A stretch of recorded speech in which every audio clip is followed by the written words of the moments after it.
Good evening, everybody, and welcome to our gospel discussion evening.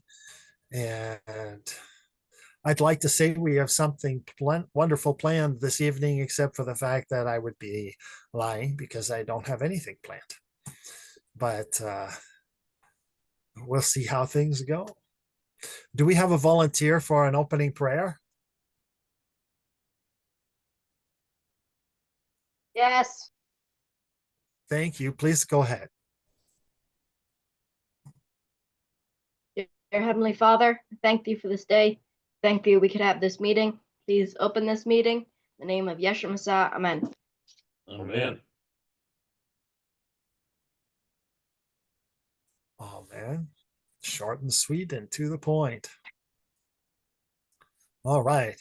So, I really did not necessarily have anything uh, planned to say. I've been thinking about it all day and praying about it and trying to think of something that would be, uh, uplifting.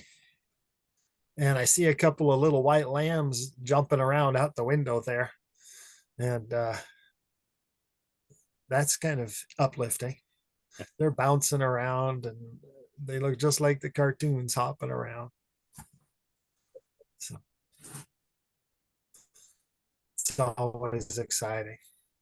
Well, I thought one of the thoughts I had, well, I suppose I should ask, does anyone have any thoughts or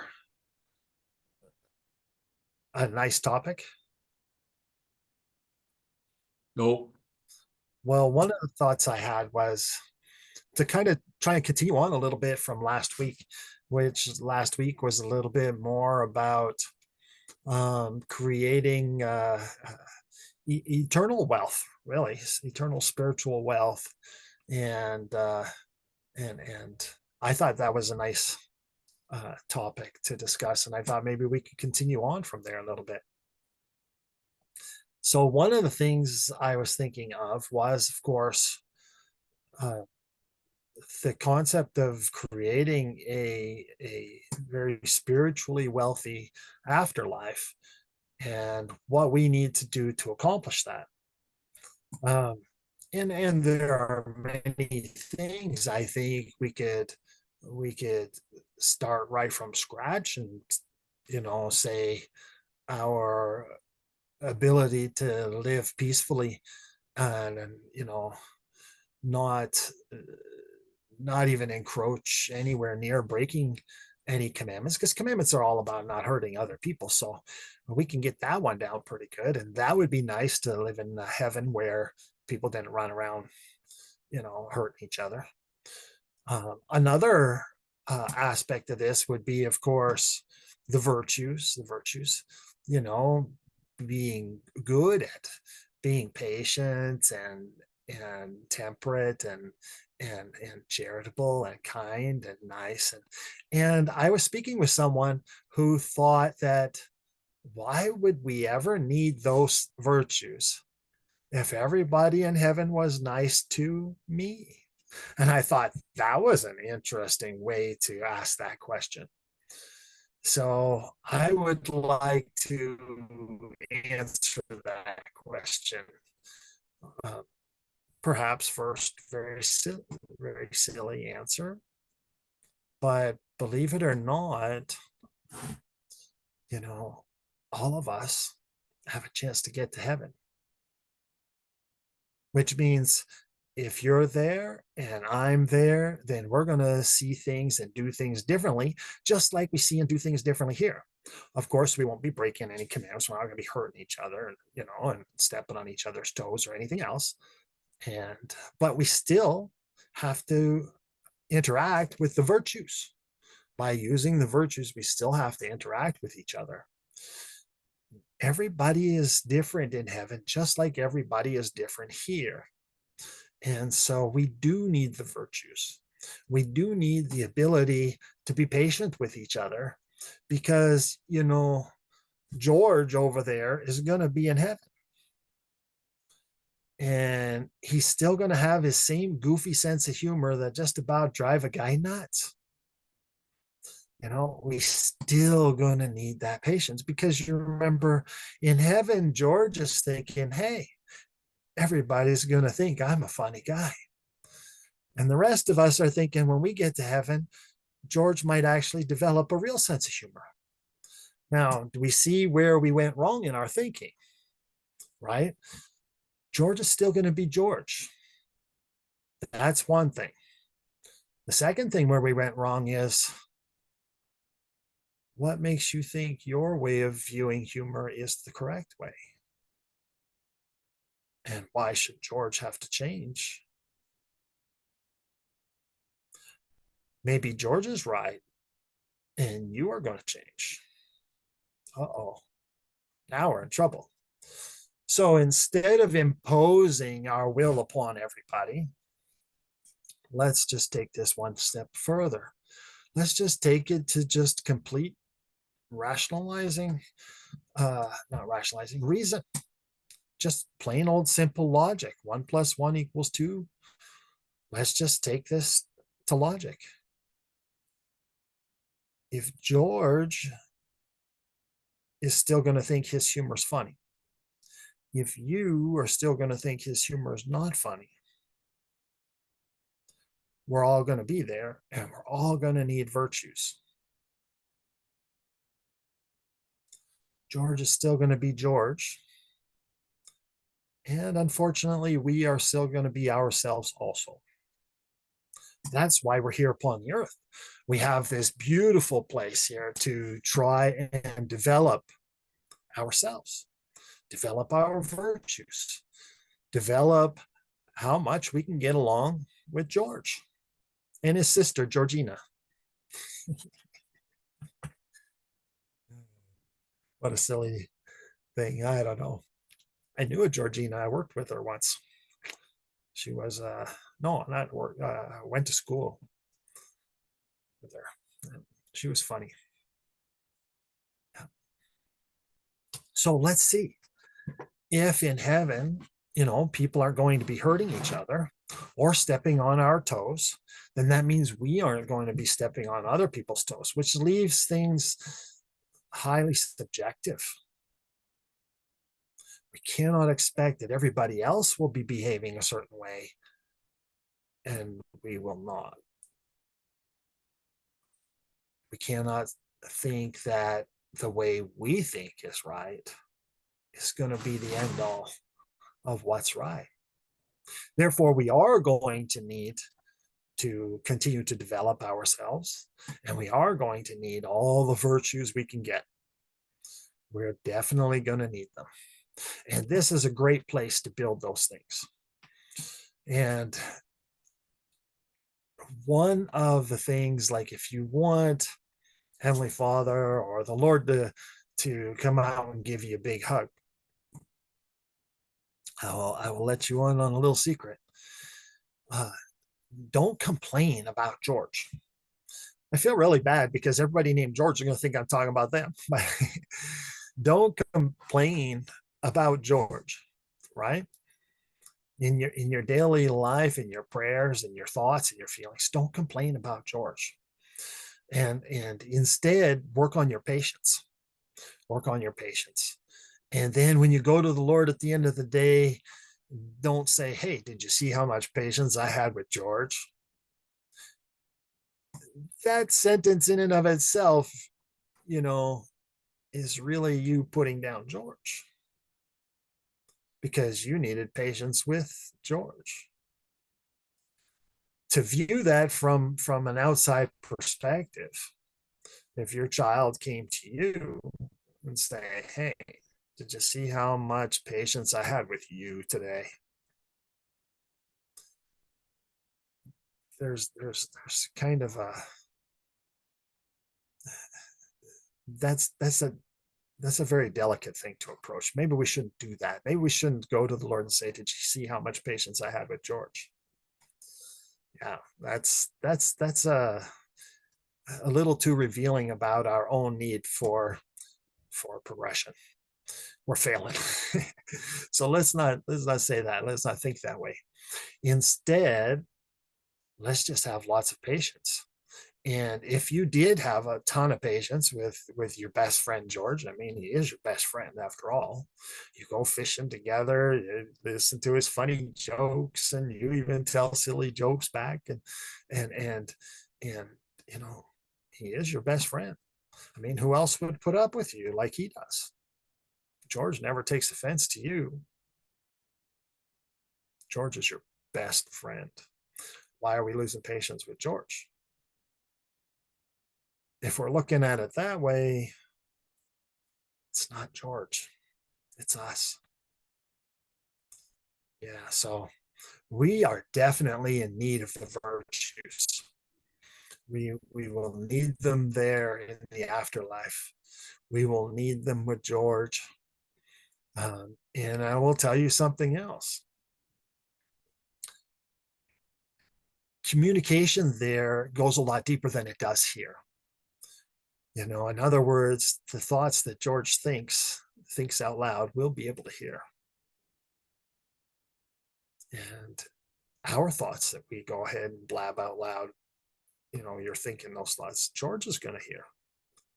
Now we're going to see if you really do have patience with George.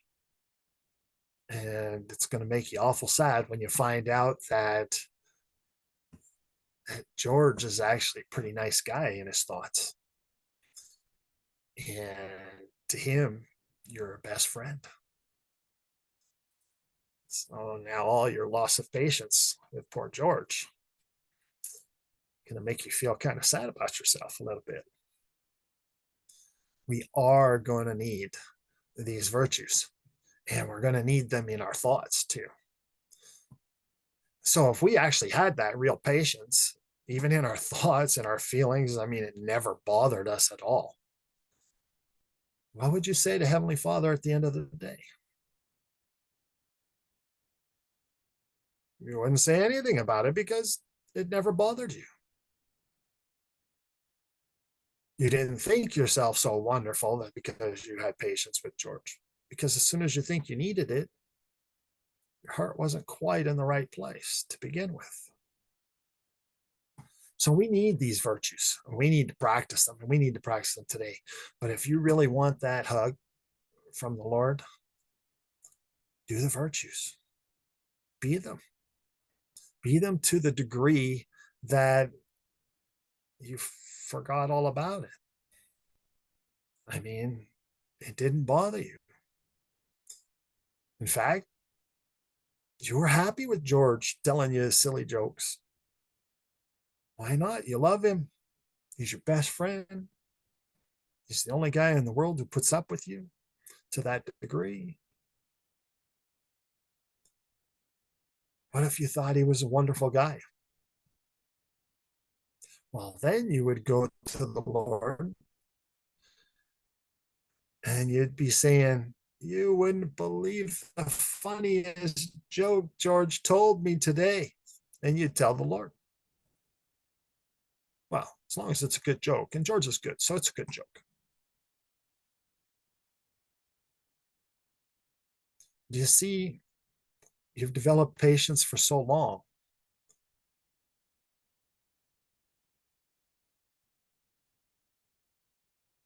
That you no longer need patience with George because whatever he says and does doesn't annoy you in the least. Your love for him has grown. It doesn't annoy you at all. It doesn't frustrate you. Doesn't make you think weird thoughts. You know, nothing. Not even a twinge feeling inside because George is your best friend. How much patience do you need with your best friend? Not much, because nobody took any type of offense in the first place. So if you find you need patience, there's a deeper reason. So the Lord gives us this great place that we can learn all these wonderful virtues, and we can practice them and practice them and practice them, and we can get better and better and better. And we can get better even on the inside with all these virtues, and we can get better to the point where, you know, our prayers start taking on a whole new meaning. And the Lord will reach out and give you a hug. Because now you're not just trying to be like him. You are being like him. Nobody said you're absolutely perfect yet. You're still being like him.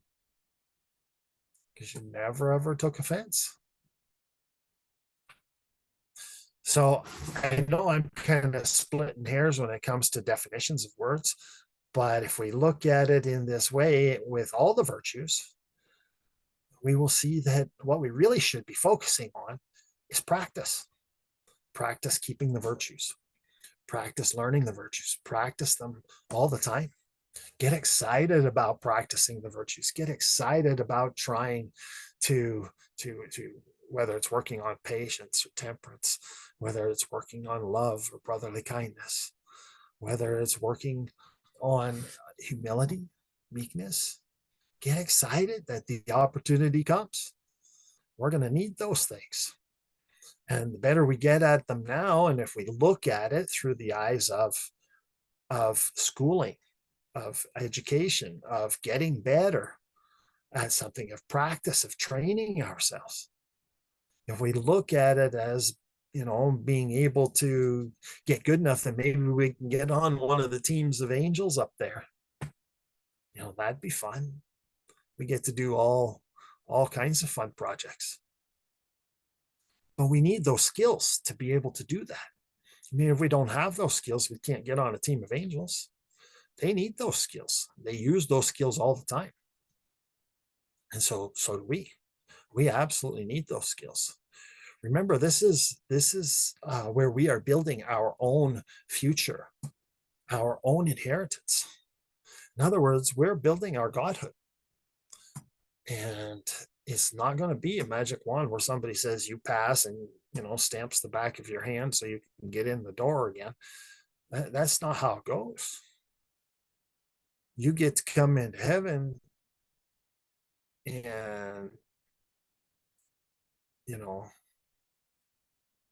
if you're impatient here, you're impatient there. How happy are you going to be in heaven where everyone else is patient and you're having a hard time?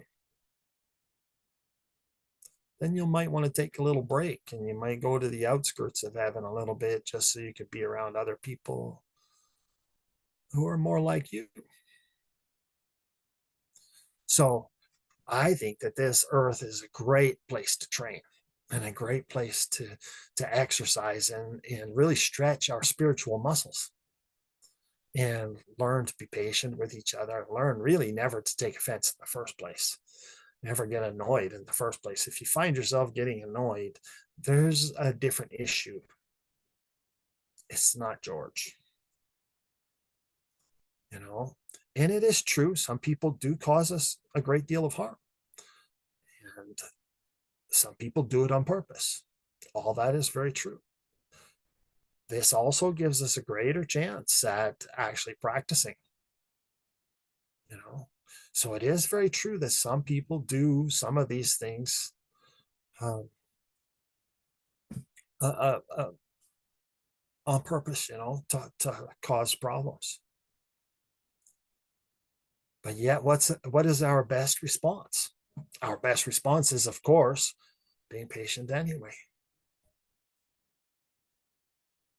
And when we get home and we've got a couple of black eyes and a fat lip, and from all the patience we had to have that day when somebody was doing it on purpose, I mean, and we go to our prayers and you don't mention the people, but you're very patient, that's when you'll feel the Lord reach out and hug you. Because you are being like him. And he'll always come and visit those who are like him. So this gives us a huge, huge advantage. That just the fact that we know this.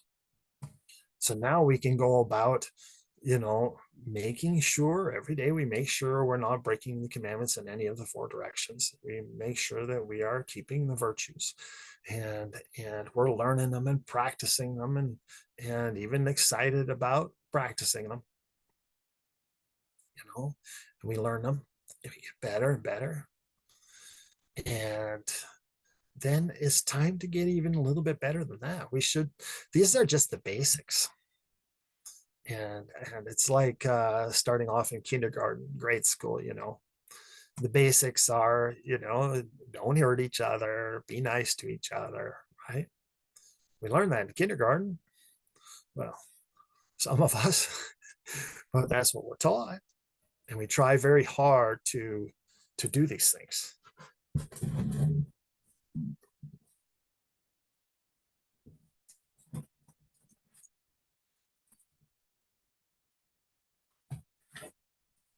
So, but these are just the basics. This is just the, you know, prerequisite just to get in the door. And so there's got to be more, in other words. If this is only the basics, we need to stop worrying about being perfect and start worrying about training ourselves and practicing. And we got to practice lots and practice every day. You know, that would be ideal. And you know, we always have opportunities on a daily basis to practice. You know, even if you're like a bookworm and you hide in your room all day reading a book, reading a novel or something, you know, do you allow your emotions to go crazy when, say, the protagonist of the book is being picked on? Do you get emotionally built up, ready to fight back? Or are you patient? Even while reading a book, you can practice. This is good stuff. Same thing when you watch a movie. You know, you watch a movie and what did I hear? The comedian said it best one time. It's like when you're watching the Wild Kingdom shows every week, you know. One week they show you the you know, the antelope, the lion and the antelope, and they show you that the from the perspective of the antelope, and who has to run to stay safe and run to stay alive, and we're all cheering for the antelope. Oh, he got away. Oh, that's wonderful. And that crazy lion. And then the next week they show you an episode about lions, about the lion cubs, and about the family nature of lions, and they show you how desperate they are and how hungry they are to feed their little lion cubs, and we watch and we cheer as they catch that antelope that got away last week, and here we are cheering for the protagonist again.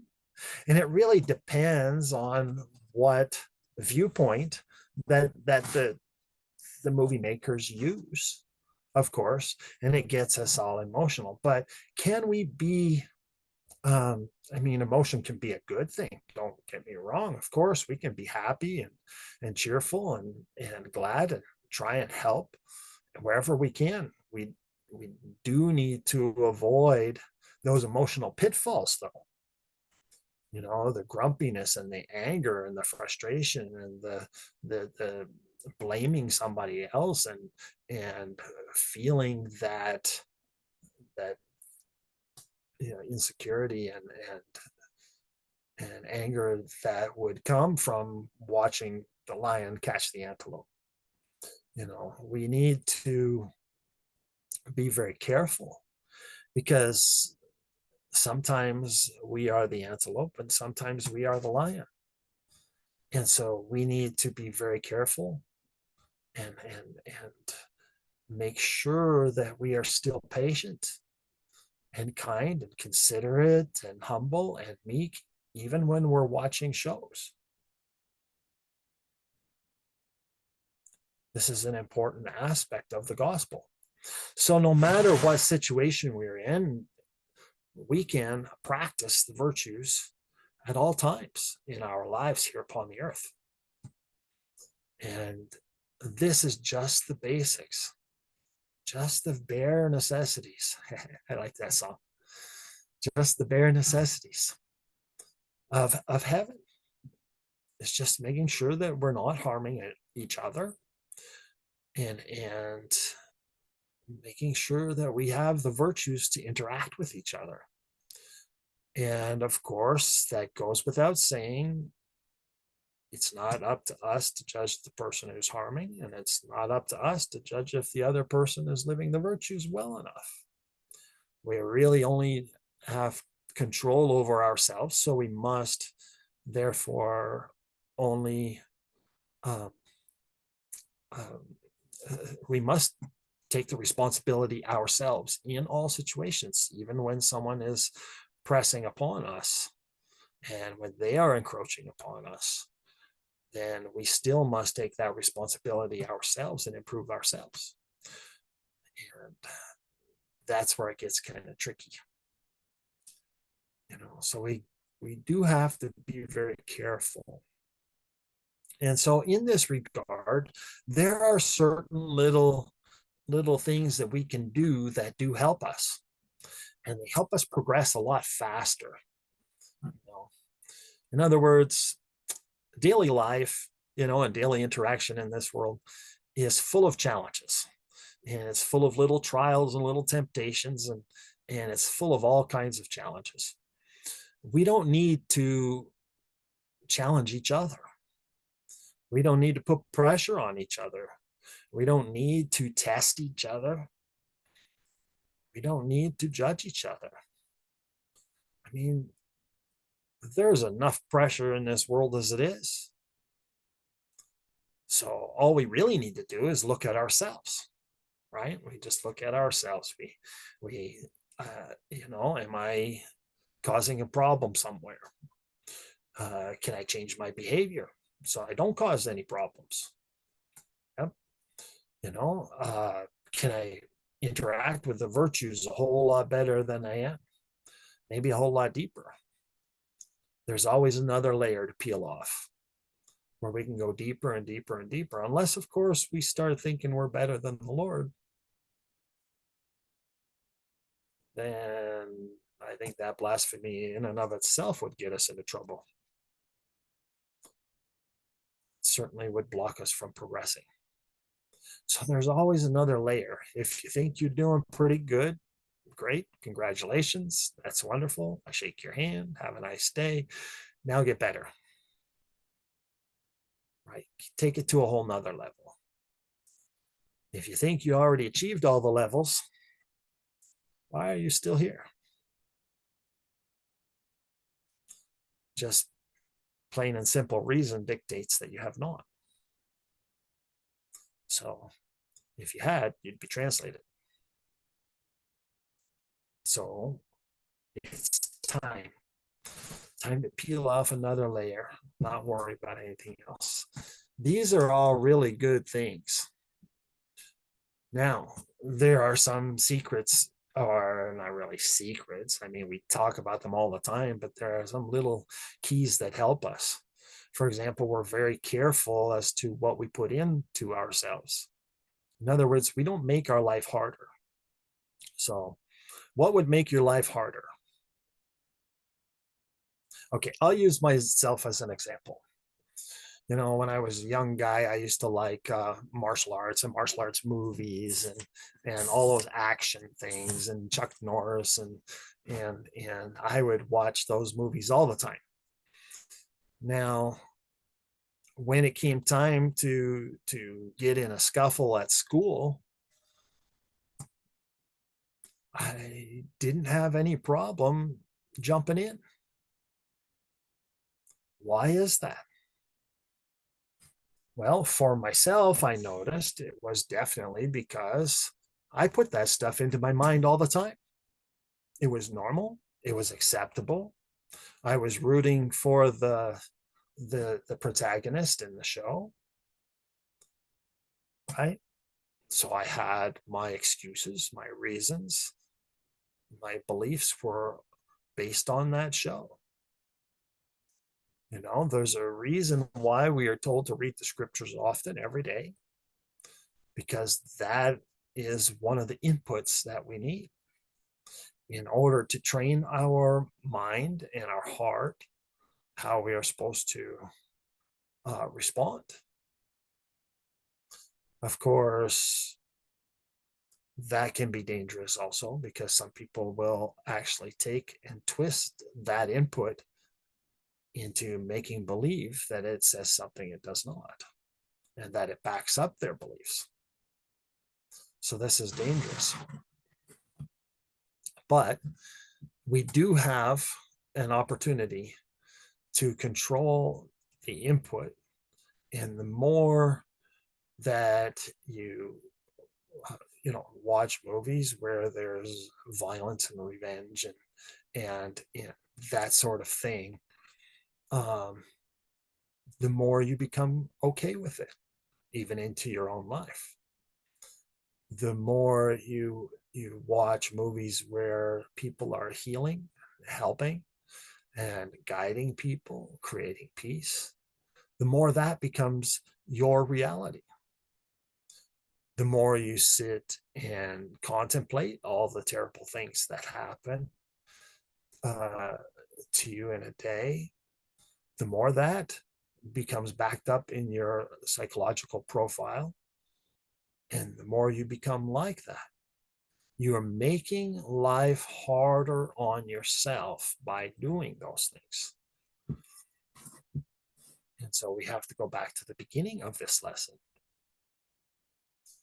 And so we need to make sure that not only we put into our minds things that do not contain anyone breaking commandments, we also need to make sure we don't think of those things. We also need to control our thoughts, that we do not manufacture those things ourselves, or remember them from other situations. We have to make sure that we do not make that emotional attachment to the lion or to the antelope. We have to make sure that our emotion stays on creating peace and goodwill and kindness, and our emotion stays based on our own accountability, never ever anyone else's. And these are just some of the secrets that keep us from failing. They keep us progressing. They keep us able to train ourselves. And we can make some good advancement. Another thing is, of course, consistency. In the scriptures, they always talk about diligence. And diligence is a word they used a long time ago. And part of it can translate into consistency, how we use the word consistency today. We need to do these things every day without missing a day. We need to be very, very consistent. The more consistent we are, the more we train ourselves.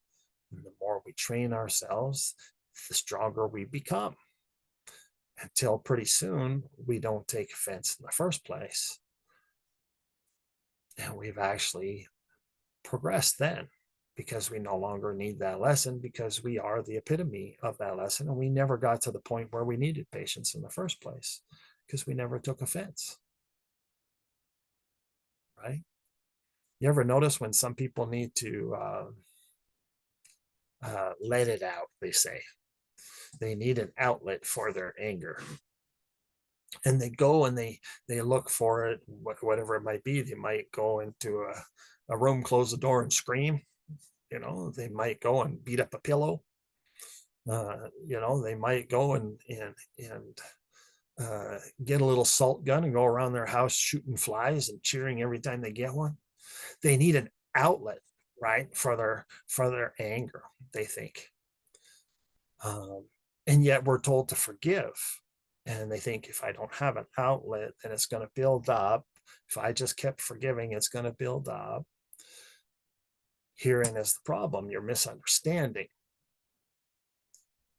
You weren't supposed to take offense in the first place. If there was nothing to take offense to, there would be no anger that builds up. You would then need no outlet, not because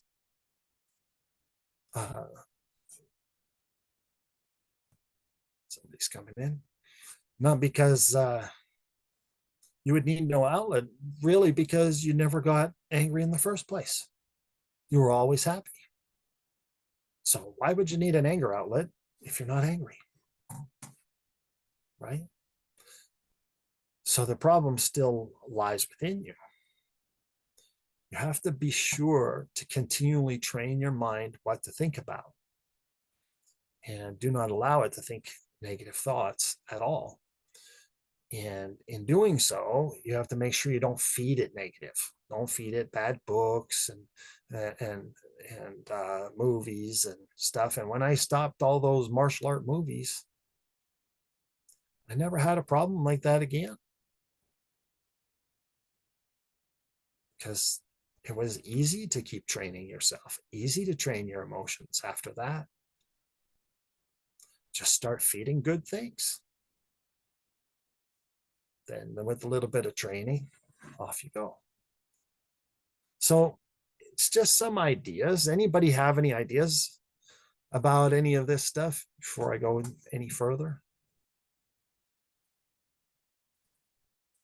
No?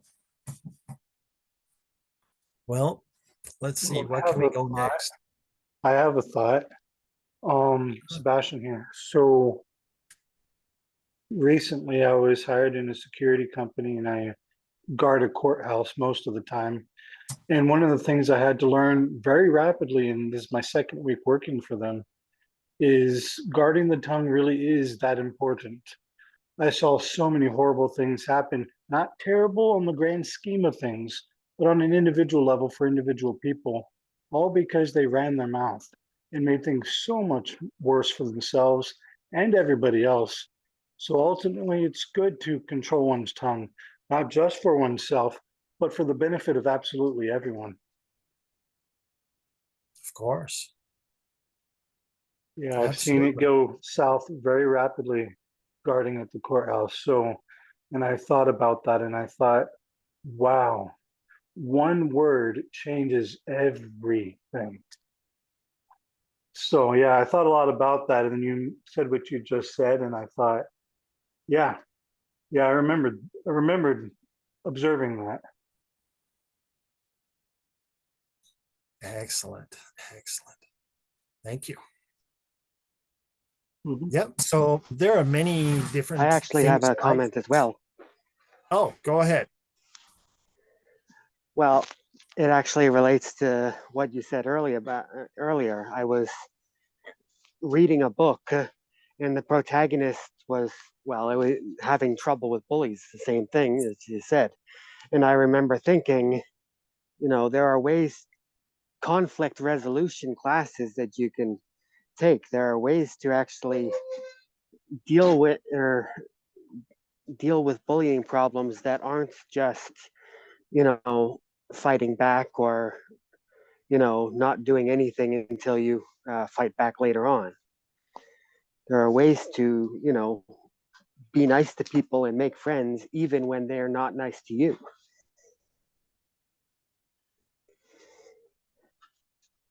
And it was one of those.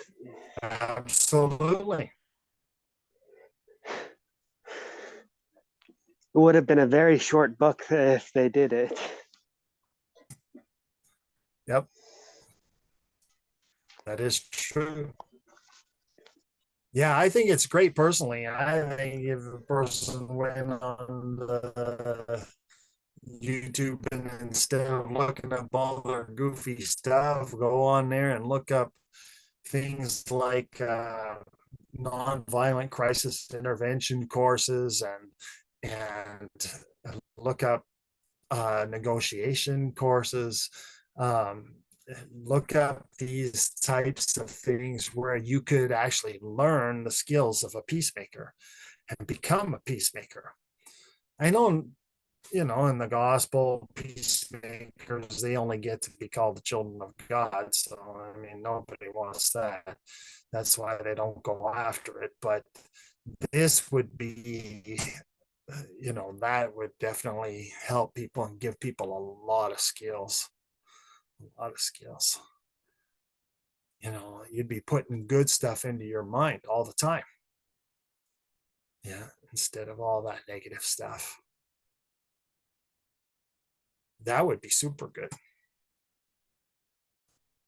They teach a lot of great stuff. And you get to be called a child of God.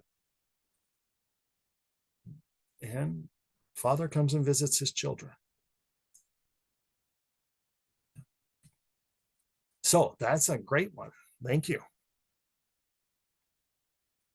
Well, we went 3/4 of the way around the circle. Should we try the north? Try the last? We learn to care so much about others that we start developing. Once we gain these skills, we start developing a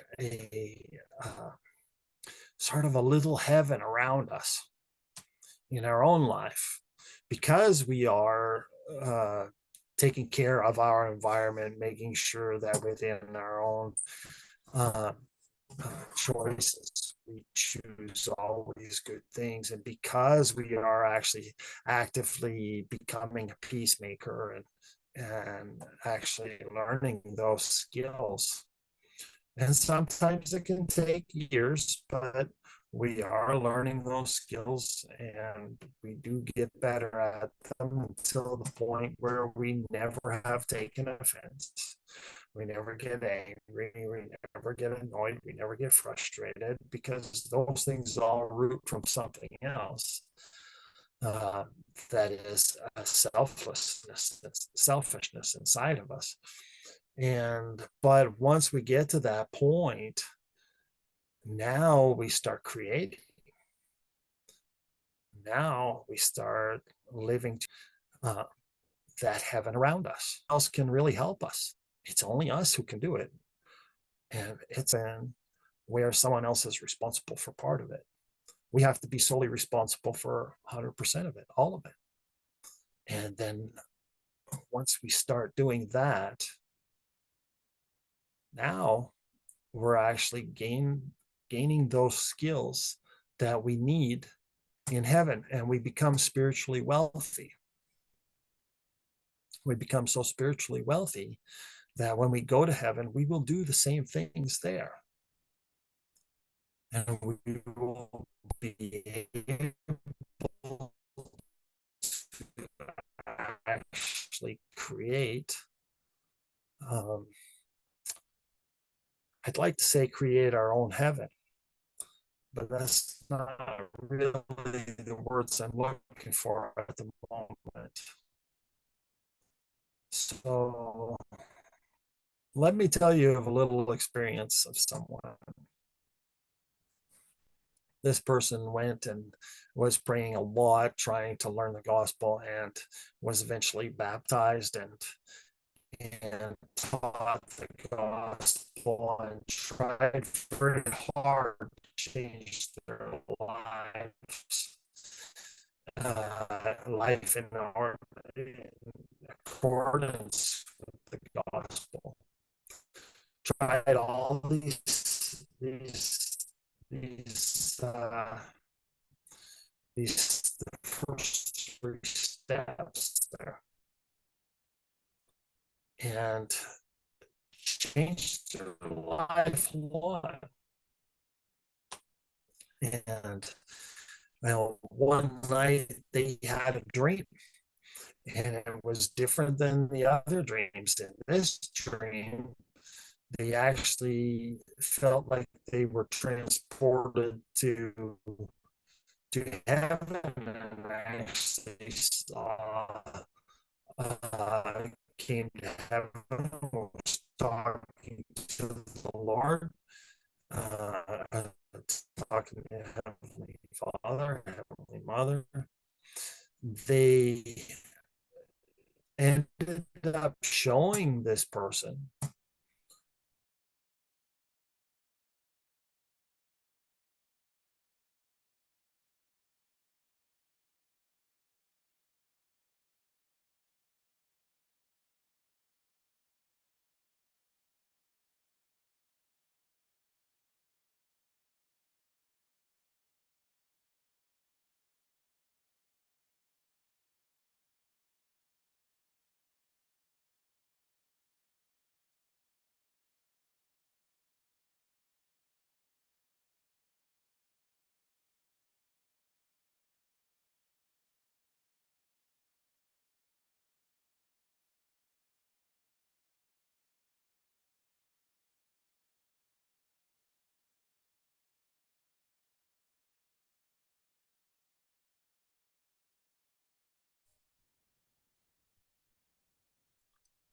Dropped out for a moment.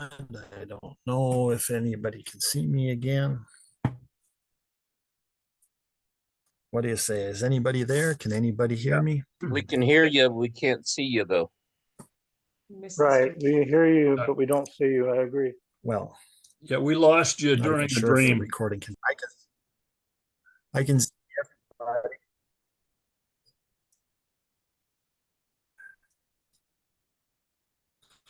What a crazy thing. I don't know. My phone just started going crazy and running everything in the background. I have no idea why, but just decided it was going to, I guess.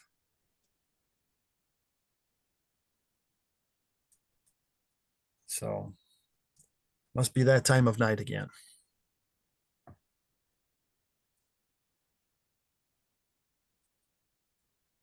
Computers and phones are designed to Well. help us to have more patience.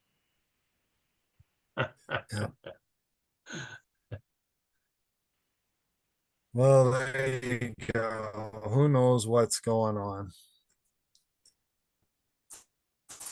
Well, it sounds like you're with us. Well, anyways, His voice is very shaky. yeah.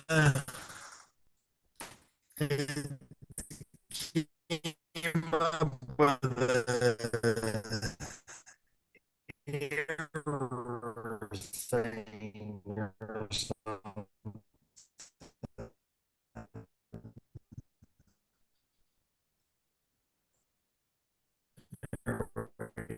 Yeah. I can see couple of it now. This is going good. I'm not sure how much of it you heard, but I will continue. So this person who John ended up having a dream where they went to heaven in a dream and was talking for heaven, and they also showed a space other lake, and but they showed that it was empty. That people can know that in this way.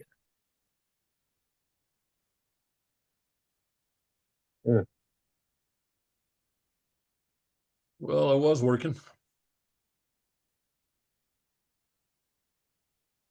Developing patience.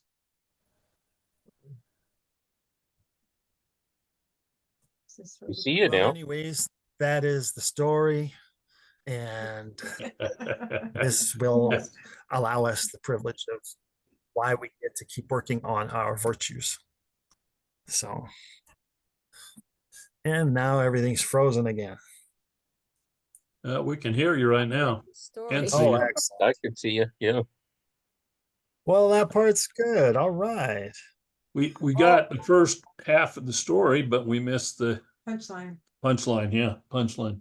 Yeah, there was a dream and they went to heaven, and then there was a space, and this was for something, and that is about all we got. Yeah, right. Well, that's okay. That's okay. I'll put up a transcript of all this anyways, so we'll be able to get it Okay. down. I don't know if I have enough patience Yeah, Oh, Deborah's yeah. lost patience. I want to hear the story now. Oh no.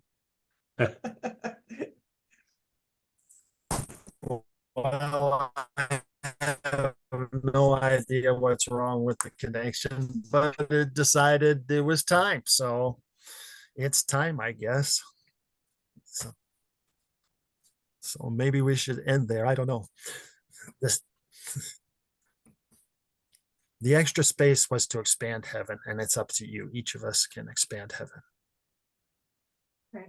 So we can fulfill that fourth direction. Good. Thank you. But it all comes with practice and training. That's all. So that's the exciting thing, I guess, the exciting lesson. Anybody good. have any comments and any excitement for it? Anyone want to cheer? Yay. Yeah. We're getting a lot of practice here. Yeah, It's always exciting. Well, that is probably all I had. It is time. It is about, I have 7:52 on my clock. So Yep. That's great.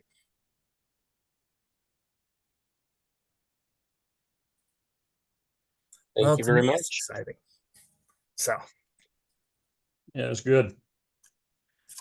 yeah, it's all good. It's all good.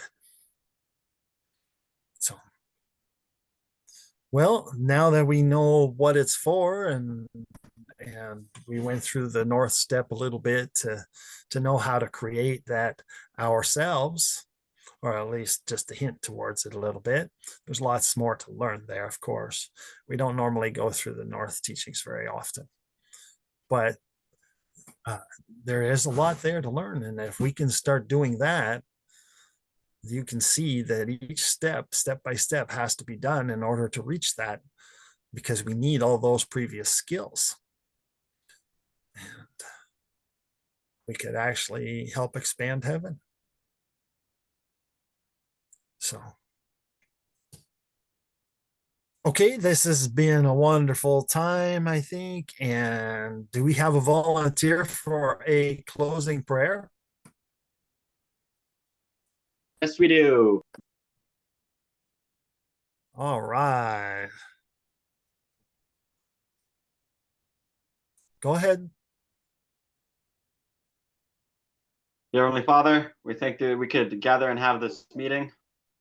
We thank that we could have Zoom so that we could gather even though we are apart. We thank you that we could have thy angels with us throughout the meeting.